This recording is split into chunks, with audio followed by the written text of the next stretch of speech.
Welcome to Shukla Study Point. आप सभी का स्वागत है आपके अपने YouTube channel Shukla Study Point में। मैं शिवम शुक्ला आप सभी दोस्तों का हार्दिक स्वागत करता हूं। आज के वीडियो के माध्यम से हम BA third year paper 3 political science के बारे में चर्चा करेंगे। पॉलिटिकल साइंस का पेपर 3 जो होता है, पेपर 3 यानी तृतीय प्रश्न पत्र, उसके बारे में चर्चा करेंगे और उसका नाम है अंतरराष्ट्रीय राजनीति अर्थात इंटरनेशनल पॉलिटिक्स। उसके बारे में जानने का प्रयास। आप सभी को पता होगा, जब आप बीए थर्ड ईयर में जाते हैं, और ये पहले का नियम मैं बता रहा हूं, चूंकि खास करके जो नई शिक्षा नीति के तहत परीक्षाएं नहीं हो रही, उससे पहले की जो परीक्षा है उसको लेकर के खास करके जो नियम है वो पुराना नियम ही भी चल रहा है। तो जो थर्ड सेकंड ईयर पास करके हमारे छात्र छात्राएं थर्ड ईयर में गए हैं, उन लोगों ने लगातार हमारे पास कमेंट किया, हमारे पास एसएमएस किया, व्हाट्सएप, फेसबुक, इंस्टाग्राम, हर जगह पे जो है एसएमएस किया कि सर जी थर्ड ईयर की क्लास स्टार्ट करवा दीजिए, पॉलिटिकल साइंस क्लास दे दीजिए या अन्य सब्जेक्ट की सोशियोलॉजी की दे दीजिए, शिक्षा शास्त्र की क्लास, बहुत सारी डिमांड हो रही है। तो इसीलिए मैंने सोचा कि अब थर्ड ईयर वालों के लिए भी व्यवस्था करी जाए। तो थर्ड ईयर में खास करके पेपर 1 की वीडियोस, 2-3-4 वीडियो और मॉडल पेपर आपके पड़े हुए हैं यूट्यूब पर, प्लेलिस्ट में आप देख लीजिएगा। पेपर 2 के भी कुछ वीडियो पड़े हुए हैं और पेपर 3 के भी कुछ वीडियो हैं ऑलरेडी 2021 वाले, तो उनको देख लीजिएगा। चूंकि सिलेबस में कोई परिवर्तन हुआ नहीं है, तो सिलेबस में जब कोई परिवर्तन नहीं हुआ है तो आपको पढ़ने में वो एक प्रकार से बहुत हेल्प होगा। जब आप उसको पढ़ेंगे तो आपकी परीक्षा में बहुत हेल्प मिलेगी उसको पढ़ने के बाद में, उस वीडियो को देखने के बाद में। तो आप मॉडल पेपर जो पढ़े हुए हैं उनको देख लीजिएगा, महासंग्राम वीडियोस को देख लीजिएगा जो भी पढ़े हुए हैं, ठीक है। आपकी परीक्षा की दृष्टि से बहुत महत्वपूर्ण है वो। तो खास करके आज का जो मेरा वीडियो होगा ये अंतरराष्ट्रीय राजनीति, यानी कि जो आप बीए थर्ड ईयर में जब पहुंचेंगे, सेकेंड ईयर में एक विषय के 2 पेपर होते हैं लेकिन आपको 3 विषय पढ़ना पड़ता है। लेकिन जब आप थर्ड ईयर में जाते हैं तो आपको केवल और केवल 2 विषय पढ़ने पड़ते हैं, ठीक है। 2 विषय कौन कौन से? जो भी आपका 3 विषय रहा होगा सेकेंड ईयर और फर्स्ट ईयर में, उन्हीं में से आपको 2 विषय चूज करना होता है और एक विषय आपको जो है प्रकार से छोड़ना होता है। तो आप जाहिर सी बात है थर्ड ईयर में आ गए तो छोड़ चुके होंगे एक आध विषय, ठीक है। 2 विषय है तो 2 विषय में आप देखते हैं प्रत्येक विषय के 3-3 पेपर होंगे, यानी एक विषय के 3 पेपर होंगे, ओके। तो इसी श्रृंखला में पॉलिटिकल साइंस के भी 3 पेपर हैं। पहले पेपर का नाम है प्रिंसिपल्स ऑफ पब्लिक एडमिनिस्ट्रेशन, यानी कि लोक प्रशासन के सिद्धांत।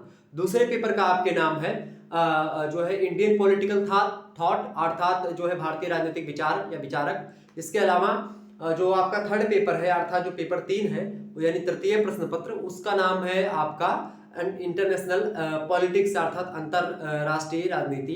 तो इसके बारे में हम चर्चा करेंगे आज, अंतरराष्ट्रीय राजनीति के बारे में।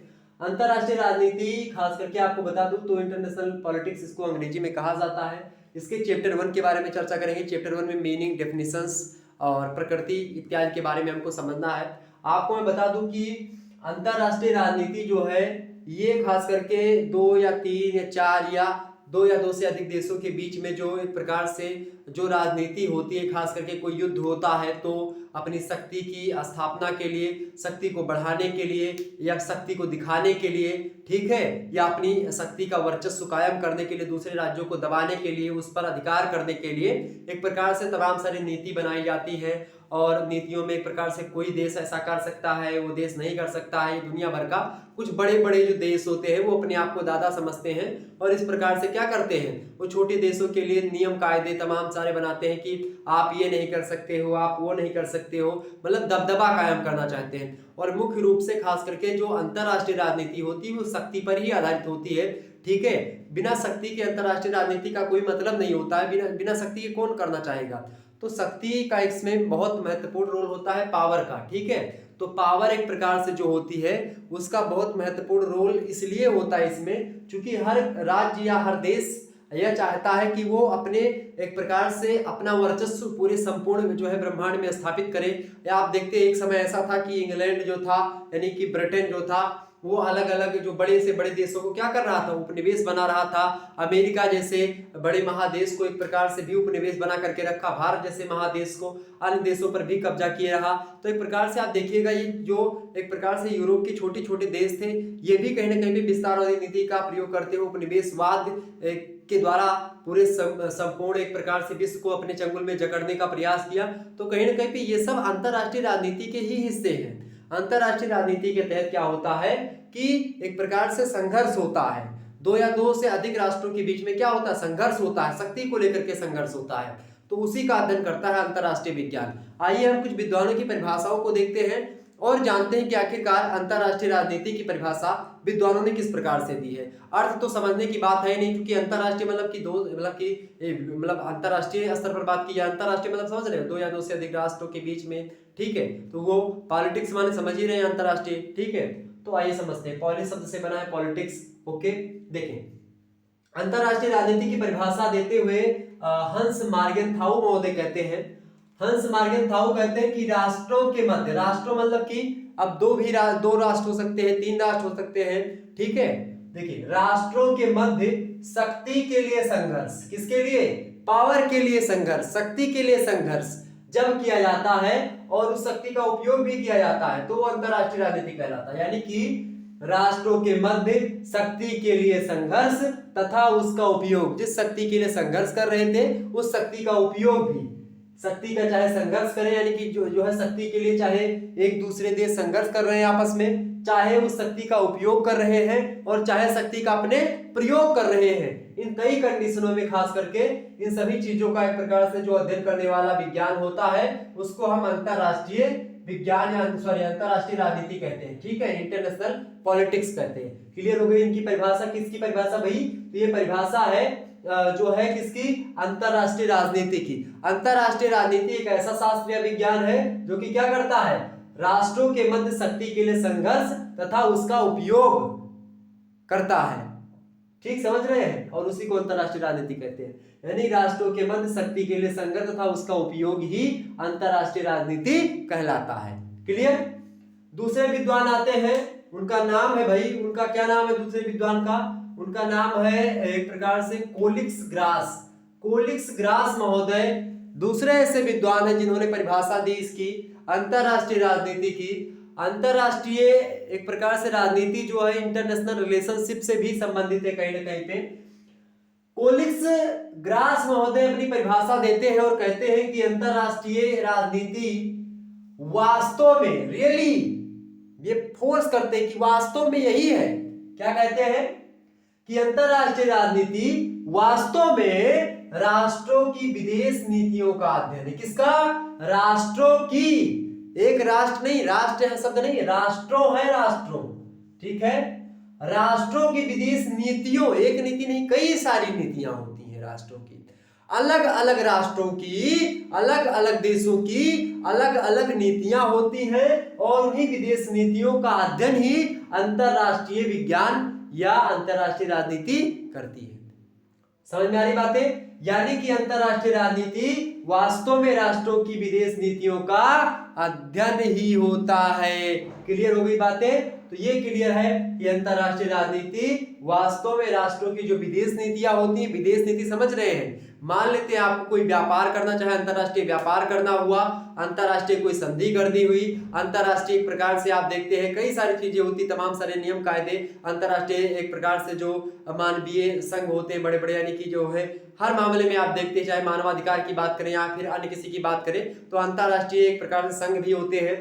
तो उन सभी के द्वारा खास करके वही सारी नीतियां जो निर्माण होती हैं जिससे विश्व चल सकता है, आगे बढ़ सकता है, राजनीतिक प्रकार से अच्छे तरीके से चल सकती है, तो वो सब क्या होती हैं? वही सब होती है अंतरराष्ट्रीय राजनीति के अंतर्गत हम पढ़ लेते हैं।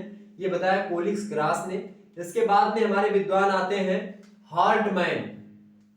हार्टमैन महोदय कहते हैं परिभाषा को देते हुए, कहते हैं कि अंतरराष्ट्रीय अंतरराष्ट्रीय संबंधों से अभिप्राय, अभिप्राय माने मतलब उन प्रक्रियाओं के अध्ययन से, किन प्रक्रियाओं के अध्ययन से है? ऐसी प्रक्रियाओं के अध्ययन से अंतरराष्ट्रीय संबंध का अंतरराष्ट्रीय राजनीति का संबंध ऐसी राजनीतिक प्रक्रियाओं से है जिनके द्वारा, जिन प्रक्रियाओं के द्वारा राज्य जो होता है राष्ट्रीय हितों का सामंजस्य अन्य राज्यों के राष्ट्रीय हितों के साथ बैठाते हैं। समझ में आ रही बातें? एक ऐसी प्रक्रियाएं या उन प्रक्रियाओं का अध्ययन होता है अंतरराष्ट्रीय राजनीति। किन प्रक्रियाओं का? ऐसी प्रक्रियाओं का जिनके द्वारा जो राज्य होता है, जो देश होता है, एक देश जो होता है वो क्या करता है? अपने राष्ट्रीय हितों के लिए, ताकि उसको कोई दिक्कत ना हो भविष्य में, तो अपने राष्ट्रीय हितों के लिए वो क्या करता है? अपने राष्ट्रीय हितों के लिए या अपने राष्ट्रीय हितों का सामंजस्य क्या करता है? जो अन्य राज्य होते हैं, यानी अन्य जो देश होते हैं, राज्य का मतलब देश है यहाँ, तो जो अन्य देश होते हैं उन देशों के साथ राष्ट्रीय हितों के साथ बैठाते हैं कि उसका भी भला हो जाए और अपना भी भला हो जाए। अर्थात अंतरराष्ट्रीय राजनीति सामंजस्य को एक प्रकार से डिनोट करती है, सामंजस्य पर फोकस करती है। ये बात भी यहां पर ध्यान हुई। अगर हम इनकी परिभाषा देखें, किसकी भाई, हार्टमैन की परिभाषा को अगर हम देखें तो इसके अलावा अंतरराष्ट्रीय राजनीति जो होती है इसकी इकाइयां कौन होते हैं, राज्य जो होते हैं इसकी इकाइयां होते हैं।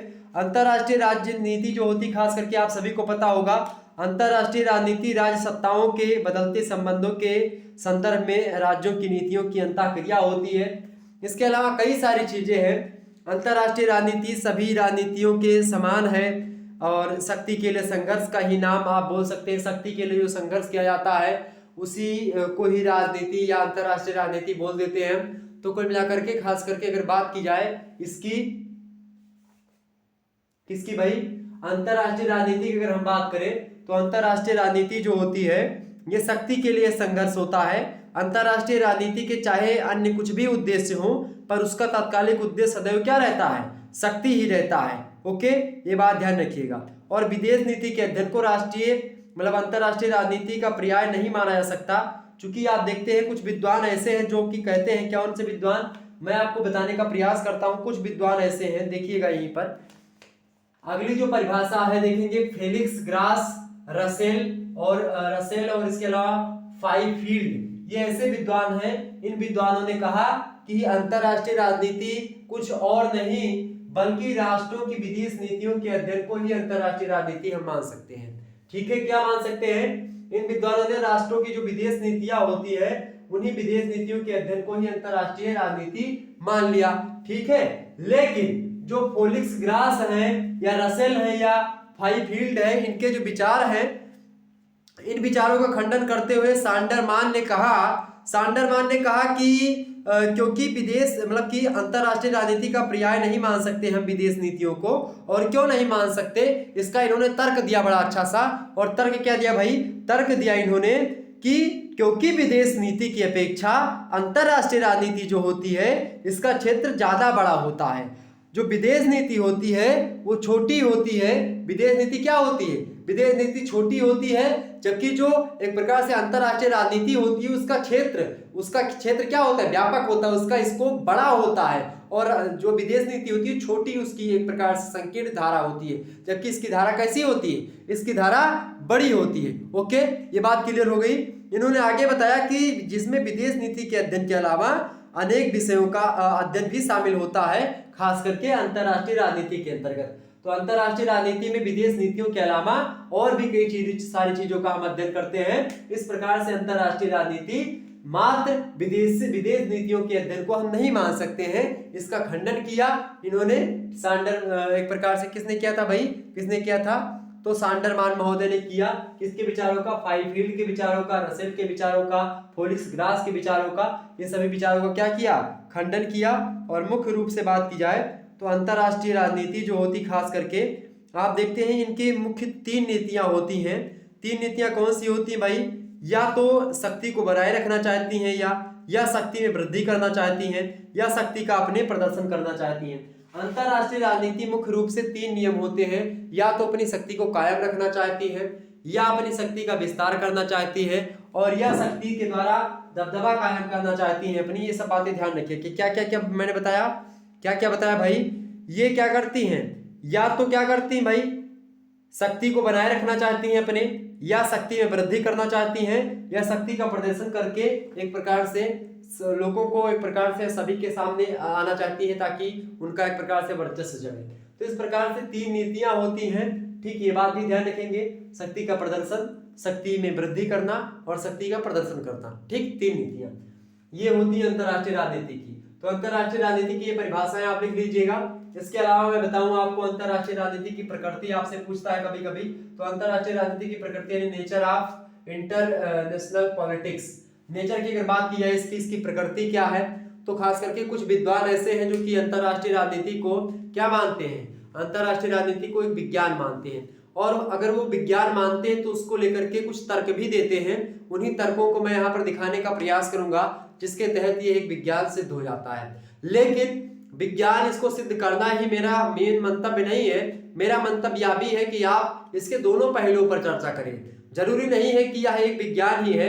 अंतरराष्ट्रीय राजनीति एक विज्ञान होने के साथ साथ मानवीय विषय भी आप मान सकते हो। ह्यूमैनिटीज का सब्जेक्ट है पॉलिटिकल साइंस। पॉलिटिकल साइंस की बात की है, उसी के अंतर्गत अंतरराष्ट्रीय राजनीति हम पढ़ते हैं। तो अंतरराष्ट्रीय राजनीति की अगर बात करें हम, तो चूंकि वो राजनीति शास्त्र का ही एक भाग है, राजनीति शास्त्र की ही एक इकाई के अंतर्गत हम इसको पढ़ते हैं, इसीलिए अगर पॉलिटिकल साइंस की बात की जाए तो पॉलिटिकल साइंस के अगर नेचर को देखेंगे तो पॉलिटिकल साइंस का नेचर वो सेमी साइंस है, अर्थात अर्ध विज्ञान है, पूर्ण विज्ञान नहीं है। पॉलिटिकल साइंस काफी हद तक विज्ञान है, लेकिन काफी हद तक वो ह्यूमैनिटीज से संबंध रखता है, वो सोशियोलॉजी से संबंध रखता है, वो इकोनॉमिक्स से संबंध रखता है, वो हिस्ट्री से संबंध रखता है। हिस्ट्री का और राजनीति का तो बहुत पुराना नाता है।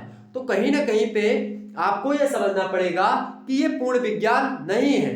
ठीक है, बहुत सारे विद्वानों ने इसको विज्ञान माना, लेकिन और विज्ञान बहुत सारे लोगों ने खंडित भी किया, लेकिन जिन लोगों ने विज्ञान माना तो उसी विज्ञान मानने को ही हम एक प्रकार से प्रकृति बोलते हैं। तो किन किन आधारों पर किसी विषय वस्तु को हम विज्ञान कहते हैं, उन्हीं आधारों को हम यहाँ पर समझने का प्रयास करेंगे।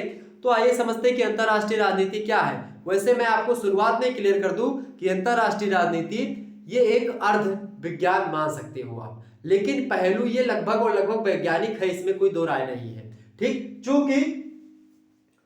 चूंकि क्या होता है कि अंतरराष्ट्रीय राजनीति जो है ये इसकी प्रकृति को अगर हम समझें तो अगर कोई विषय है उसमें सुसंगठित नियम है, सुव्यवस्थित नियम है, क्रमबद्ध तरीके से हर एक पॉइंट है, तो हम उसको क्या बोल देते हैं, तो उसको हम कह सकते हैं कि भाई ये अंतरराष्ट्रीय मतलब ये विज्ञान है। यानी कि किसी भी वस्तु किसी भी विषय को विज्ञान सिद्ध करने के लिए कुछ पहलुओं की आवश्यकता होती है। उसमें क्रमबद्धता हो, सुनिश्चितता हो, ठीक है, व्यवस्थित हो, ठीक है, और मतलब वैज्ञानिक अध्ययन पद्धतियों का प्रयोग होता हो, भविष्यवाणी करता हो विषय वस्तु, तो उसको हम विज्ञान बोलते हैं। और खास करके इन सभी पहलुओं पर खरा उतरता अंतरराष्ट्रीय राजनीति। और विज्ञान की परिभाषा क्या है? विज्ञान की परिभाषा है कि सुसंगठित, सुव्यवस्थित एवं क्रमबद्ध ज्ञान को विज्ञान कहते हैं। और जब इस प्रकार के क्रमबद्ध ज्ञान को हम विज्ञान कहते हैं भाई, तो खास करके ये सारी चीजें इसमें विद्यमान है। तो आइए कि करके हम समझते हैं। तो सबसे पहला हेडिंग आप डालेंगे, जब भी एग्जाम में प्रश्न पूछा जाएगा अंतरराष्ट्रीय राजनीति का प्रकृति, तो हेडिंग डालेंगे। उसमें पहली हेडिंग आप डालेंगे भविष्यवाणी। यानी जो अंतरराष्ट्रीय राजनीति है ये भविष्यवाणी करने में सक्षम है। भविष्यवाणी का मतलब ये होता है कि अंतरराष्ट्रीय राजनीति जो होती है, आज जो चीज अगर बता दे कि भविष्य में मतलब की जो दो देशों के बीच का रिलेशनशिप कैसा होने वाला है, अगर आज के एक प्रकार से साक्ष्यों के को ध्यान में रख करके अगर वो बता दे रहा है विषय वस्तु कि भविष्य में क्या होने वाला है, किस समय क्या होगा, तो उन विचारों को कहीं ना कहीं पे ये बताता है, यानी भविष्यवाणी कर सकता है। अंतरराष्ट्रीय राजनीति भविष्यवाणी करने की क्षमता रखती है। और जब कोई भी विषय वस्तु भविष्यवाणी करने की क्षमता रखता है, ये बता सकता है कि जो है वर्तमान में चल रहे जो मतलब की चीजें हैं, घटनाएं हैं, उनको देख करके भविष्य में क्या होगा और कब होगा, इन चीजों को बताने में सक्षम कहीं न कहीं पे है काफी हद तक 90% 95% तक तो अंतरराष्ट्रीय राजनीति के नियम करते हैं। तो भविष्यवाणी की जा सकती है, इसीलिए ये क्या है, एक विज्ञान है। इसके अलावा दूसरी हेडिंग आप डालेंगे प्रयोगशाला। प्रयोगशाला मतलब क्या होता है, इसका प्रैक्टिकल, इसका चूंकि अंतरराष्ट्रीय राजनीति की प्रयोगशाला भी होती है, यानी कि इसके लैब होते हैं अंतरराष्ट्रीय राजनीति के, यानी इसकी प्रयोगशाला में एक प्रकार से प्रयोगशाला में खास करके एक प्रकार से प्रयोग जैसे केमिस्ट्री में और भौतिकी में होता है, मैथ में होता है, वैसे तो नहीं होता है, लेकिन फिर भी प्रयोगशाला इसकी भी अपनी होती है। और उसमें नियमों को एक प्रकार से शोध या नियमों की शोध किया जाता है, नियमों के बारे में जानकारी होती है, इंटरनेशनल चीजों के बारे में, संबंधों के बारे में, नीतियों के बारे में, तमाम प्रकार की चीजों के बारे में हम जानते हैं, समझते हैं। तो इसमें प्रयोगशाला भी होती है अंतरराष्ट्रीय में। और जिस भी विषय वस्तु प्रयोगशाला में उसका नियमों का, विधियों का अध्ययन होता है, वो खास करके विज्ञान होता है। ठीक, इसके अलावा निष्पक्षता। निष्पक्षता की बात की जाए तो अंतरराष्ट्रीय राजनीति जो है इसकी प्रकृति निष्पक्ष है, इसमें कोई दो राय नहीं। निष्पक्षता और एक विज्ञान होने मतलब कोई विषय अगर वस्तु विज्ञान बनना चाहता है, विज्ञान की श्रेणी में अगर खरा उतरता है, तो उसमें सबसे महत्वपूर्ण बात होती है निष्पक्षता। यानी ये विषय वस्तु कैसी है, निष्पक्ष है, ये किसी के प्रति झुकाव नहीं रखती है, निष्पक्षता के साथ अपने नियमों को, अपनी हर चीजों को, कोई लबर सबर, कोई लचीलापन नहीं दिखाती है।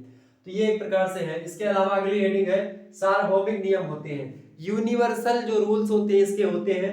कभी एक प्रकार से आप देखते हैं भंग नहीं होने वाले होते हैं। जैसे सूर्य पूरब से उदय होता है तो पूरब से ही उदय होगा, ये नियम एक प्रकार से। तो इसके नियम जो होते हैं अंतरराष्ट्रीय राजनीति के, ये क्या होते हैं, सार्वभौमिक होते हैं, यूनिवर्सल होते हैं। ओके, और जिस भी विषय वस्तु के नियम वगैरह यूनिवर्सल होते हैं, सार्वभौमिक होते हैं, उस विषय वस्तु को हम बिना कुछ संदेह किए उसको विज्ञान बोल देते हैं। तो इस श्रृंखला में ये भाई विज्ञान है। इसके अलावा वैज्ञानिक पद्धतियों का प्रयोग करके इसका अध्ययन किया जाता है। जो अंतरराष्ट्रीय राजनीति होती है, इसकी पद्धति जो होती है, इसकी प्रणाली जो होती है अध्ययन की, वो कैसी है, वो वैज्ञानिक प्रणाली होती है। और जब किसी विषय वस्तु का अध्ययन हम वैज्ञानिक प्रणालियों के, वैज्ञानिक पद्धतियों के द्वारा उसको प्रयोग में ला करके करते हैं, तो खास करके उस विषय वस्तु को हम क्या बोलते हैं, विज्ञान बोलते हैं। और खास करके अंतरराष्ट्रीय राजनीति की अगर मैं बात करूं तो अंतरराष्ट्रीय राजनीति जो विषय है, इस विषय में वैज्ञानिक पद्धतियों का ही प्रयोग करके अध्ययन किया जाता है। इसीलिए अंतरराष्ट्रीय राजनीति की प्रकृति जो है वो कैसी है, वैज्ञानिक है। इसके अलावा ये छठवां महत्वपूर्ण पॉइंट है, वो है कार्य एवं कारण में संबंध। यानी कौन सा कार्य क्यों हुआ, कोई भी कार्य, कोई घटना घटित होती है अगर इंटरनेशनल पॉलिटिक्स में, तो वो क्यों घटित हुई और उसके कारण को, उसके परिणाम को, उसको ढूंढ करके एक प्रकार से तथ्यात्मक जानकारी के साथ उसका तर्क संगत विश्लेषण करता है एक प्रकार से अंतरराष्ट्रीय राजनीति। तो कहीं ना कहीं पे ये कार्य एवं कारण में संबंध बताता है। कार्य और कारण, यानी कार्य हुआ तो उसका कारण क्या था, उसका परिणाम क्या होगा, इन तमाम प्रकार के पहलुओं पर चर्चा करने का प्रयास करता है अंतरराष्ट्रीय राजनीति। तो कार्य एवं कारण में संबंध भी बताने का प्रयास है अंतरराष्ट्रीय राजनीति का। तो इसीलिए अंतरराष्ट्रीय जो राजनीति है, इसकी प्रकृति वैज्ञानिक है। लेकिन इन तमाम पहलुओं को समझने के बाद में हम यह कह सकते हैं कि अंतरराष्ट्रीय राजनीति काफी हद तक एक विज्ञान है, लेकिन पूर्ण विज्ञान की श्रेणी से दूर है, पूर्ण विज्ञान नहीं है। क्यों नहीं है, उसके भी कई सारे तर्क हैं। ठीक है, उन तर्कों को यहाँ पर समझना थोड़ा सा जो है लंबा हो जाएगा, लेकिन फिर भी आपको अगर बताऊं तो जैसे कि इसमें जैसे 1+1 इसके जो राजनीति के जो नियम होते हैं, वो कभी कभी आप देखते हैं उनमें लचीलापन भी आ जाता है, बदल भी जाते हैं। ऐसा नहीं कि पूर्ण रूप से सार्वभौमिक ही है। ठीक है, कि 1 और 1 2 होता है तो 1 और 1 2 हमेशा होगा। हो सकता है बाद में मतलब की जो अंतरराष्ट्रीय राजनीति है उसकी छवि बदल जाए। ठीक है, लेकिन काफी हद तक नहीं बदलती है, इसीलिए सार्वभौमिक बोल दिया जाता है। लेकिन बदलती इसमें कोई दो राय नहीं है। भविष्यवाणी सटीक नहीं हो सकती, कुछ उसमें त्रुटियां भी हैं, तो इसीलिए पूर्ण रूप से भविष्यवाणी करने में सक्षम भी नहीं होता है। ये भविष्यवाणी करता है, लेकिन पूर्ण रूपेण भविष्यवाणी करने में सक्षम नहीं है, ये बात भी ध्यान रखेंगे। तो कुल मिलाकर के एक विज्ञान के नजदीक पहुंचते पहुंचते ये अपूर्ण विज्ञान या एक प्रकार से अधूरा विज्ञान या एक प्रकार से पूर्ण विज्ञान तो नहीं मान सकते, अर्ध विज्ञान मान सकते हैं। ठीक है, पूर्ण विज्ञान नहीं कह सकते हैं, ये बात है। तो हो गया ये चीजें। इसके अलावा अगले पॉइंट पर अगर नजर डालें, अंतरराष्ट्रीय राजनीति का महत्व उसका ये है कि अंतरराष्ट्रीय समस्याओं का विश्लेषण करने में, अंतरराष्ट्रीय जो समस्या, जितनी भी समस्याएं होती हैं, दो छोटे छोटे देश आपस में लड़ रहे हैं या एक छोटा देश एक बड़ा देश लड़ रहा है, जैसे यूक्रेन और रसिया लड़ रहे हैं, तो इन सभी के बीच में प्रकार से इन समस्याओं को, जो अंतरराष्ट्रीय समस्या, कोई भी समस्या अंतरराष्ट्रीय उत्पन्न समस्या होती है, तो इन समस्याओं के समाधान के लिए खास करके आप देखते हैं उसका विश्लेषण करने के लिए, उन समस्याओं के समाधान के लिए अंतरराष्ट्रीय नीतियों को, अंतरराष्ट्रीय राजनीति को हमको समझना पड़ता है। और अंतरराष्ट्रीय राजनीति का यही महत्व है कि अंतरराष्ट्रीय समस्याओं को हम उसका विश्लेषण करते हैं, अंतरराष्ट्रीय समस्याओं का विश्लेषण करने के बाद में उसको समझते हैं अच्छे तरीके से, और फिर समझने के बाद में उसका निराकरण करते हैं कि समस्या का निदान क्या है, समस्या से कैसे एक प्रकार से हम क्या पा सकते हैं, भाई समस्या का समाधान कैसे हो सकता है, यानी निदान कैसे हो सकता है। तो अंतरराष्ट्रीय समस्याओं का विश्लेषण करने में एक प्रकार से इसका महत्व है अंतरराष्ट्रीय राजनीति का। इसके अलावा इसका महत्व और भी है, क्या कहा भाई महत्व है इसका एक प्रकार से अंतरराष्ट्रीय राजनीति का महत्व है स्वरूप में, यानी कि इसका स्वरूप निर्धारण करने में। अंतरराष्ट्रीय जो समस्याएं होती हैं या अंतरराष्ट्रीय राजनीति के स्वरूप को निर्धारण करने में भी एक प्रकार से इसका महत्व है। जैसे कि जो अंतरराष्ट्रीय स्वरूप होता है उसका निर्धारण कैसे होता है, अंतरराष्ट्रीय स्वरूपों में एक प्रकार से आप देखिए जैसे कि निशस्त्रीकरण हो गया, साम्राज्यवाद हो गया, उपनिवेशवाद हो गया, राष्ट्रवाद हो गया और अंतरराष्ट्रीय व्यापार हो गया। तो ये सब कहीं ना कहीं पे आप देखते हैं अंतरराष्ट्रीय राजनीति के द्वारा ही शब्द मिले हैं। निशस्त्रीकरण क्योंकि दूसरे देश द्वारा ही होता है, तो एक देश में कोई घटना घटित हुई, उसमें कोई नीति या कोई समाज सुधार हुआ तो अन्य देशों ने भी उसे सीखा, तो ये सब चीजें हो सकती है। साम्राज्यवाद, उपनिवेशवाद, राष्ट्रवाद, और इसके अलावा अंतर्राष्ट्रीय व्यापार, इन सब में क्या होता है, इन सब के बारे में पता चलता है, इन सभी का स्वरूप स्पष्ट होता है। इसके बारे में अंतर्राष्ट्रीय राजनीति के महत्व यही है कि अंतर्राष्ट्रीय राजनीति के द्वारा हम निःशस्त्रीकरण, साम्राज्यवाद, उपनिवेशवाद, राष्ट्रवाद, अंतर्राष्ट्रीय व्यापार, ये तमाम प्रकार के पहलुओं को समझ पाते हैं, जान पाते हैं और अच्छे तरीके से इंप्लीमेंट कर पाते हैं। ओके, तो ये हो गया इसका महत्व। इसके अलावा अंतर्राष्ट्रीय राज्य का मतलब इसका ये भी महत्व है कि विश्व शांति के संबंध में भी अंतर्राष्ट्रीय एक प्रकार से जो अंतर्राष्ट्रीय समस्याएं होती है उसको सुलझाने में मदद तो होती है, लेकिन विश्व शांति यानी विश्व शांति मतलब समझ रहे हैं, विश्व में शांति स्थापित करने के लिए जो अंतर्राष्ट्रीय संस्थाएं होती हैं उनका महत्वपूर्ण योगदान होता है। इसके अलावा अंतर्राष्ट्रीय युद्ध में भी एक प्रकार से अंतर्राष्ट्रीय एक प्रकार से जो राजनीति होती है इसका महत्व होता है। यानी कि जो युद्ध होते हैं, जितने भी जो है विश्व युद्ध हुए हैं, 2 विश्व युद्ध, उसमें खास करके अंतर्राष्ट्रीय राजनीति के ही रोल रहे हैं खास करके। ठीक है, युद्ध वगैरह भी जो बड़ी बड़ी शक्तियां होती हैं वो लोग अपना ही सब कुछ करना चाहती है, दूसरे को दबाना चाहती है। इसके तहत आप देखते हैं युद्ध भी हुए हैं, भारत पाकिस्तान युद्ध हुआ है या फिर अन्य कोई युद्ध हुआ है। इसके अलावा विदेश नीति समझने में, विदेश नीति यानी कि जो एक प्रकार से जो विदेश नीति होती है, विदेश नीतियों को समझने में अंतर्राष्ट्रीय राजनीति का सहारा लेना पड़ता है। और विदेश नीति जो है एक इकाई है, एक अंग है किसका, अंतर्राष्ट्रीय राजनीति का। ठीक, तो अंतर्राष्ट्रीय जो विदेश नीतियां होती हैं कि व्यापार कैसे करना है, किस तरीके से करना है, विदेश की नीति जो होगी क्या होगी, ठीक है, इन सभी चीजों को समझने में एक राज्य का व्यक्ति दूसरे देश में जाएगा तो कैसे क्या उसका पूरा प्रोसेस क्या होगा, वो सारी चीजें, ठीक है, उसको व्यापार करना है या नागरिकता एक प्रकार से बात की जाए तो तमाम प्रकार की चीजों के बारे में, तो विदेश नीति को समझने में महत्व मिलता है अंतर्राष्ट्रीय राजनीति के। मतलब अंतर्राष्ट्रीय राजनीति का महत्व ये है कि विदेश नीति को हम समझ सकते हैं अगर अंतर्राष्ट्रीय राजनीति को सही से जान सकते हैं।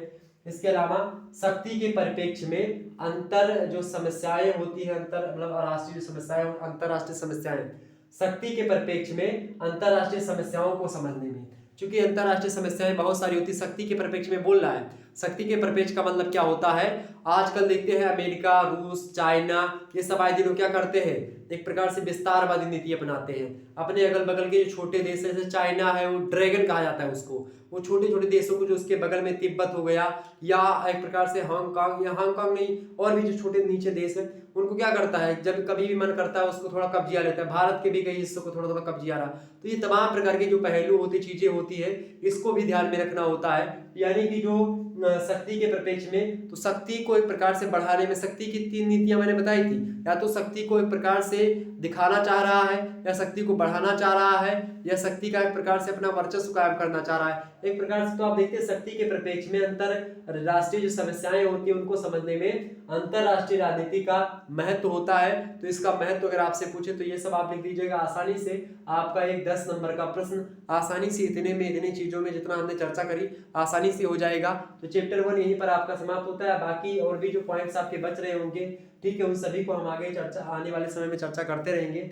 और भी चीजें हैं आपकी तो उसको हम चर्चा करेंगे अंतरराष्ट्रीय राजनीति के बारे में। ठीक है, कई सारी चीजें हैं अंतरराष्ट्रीय राजनीति जो होती, खास करके आप सभी को पता होगा कि कई सारी चीजें यथार्थवादियों का उद्देश्य राष्ट्रीय हित का प्रसार करना होता है और इसीलिए उनकी नीतियां शांति विरोधी मतलब समझी जाने लगती है। तो कई सारी चीजें हैं तो इसको समझने में मदद मिलती है। चलिए फिर मिलते हैं हम नेक्स्ट वीडियो में, तब तक के लिए जय हिंद जय भारत। आप सभी का बहुत बहुत धन्यवाद हमारे से जुड़ने के लिए। इसी प्रकार से अपना प्यार हमेशा बनाए रखिएगा। बहुत बहुत धन्यवाद आप सभी का हमारे से जुड़ने के लिए। चलिए बहुत बहुत धन्यवाद। जय हिंद जय भारत। और भी जो टॉपिक्स होंगे मैं उसको चर्चा कर दूंगा आने वाले समय में, तो परेशान मत होइएगा उसके लिए। मॉडल पेपर हमारे आएंगे उनको आप जरूर देखिएगा। ओके, धन्यवाद।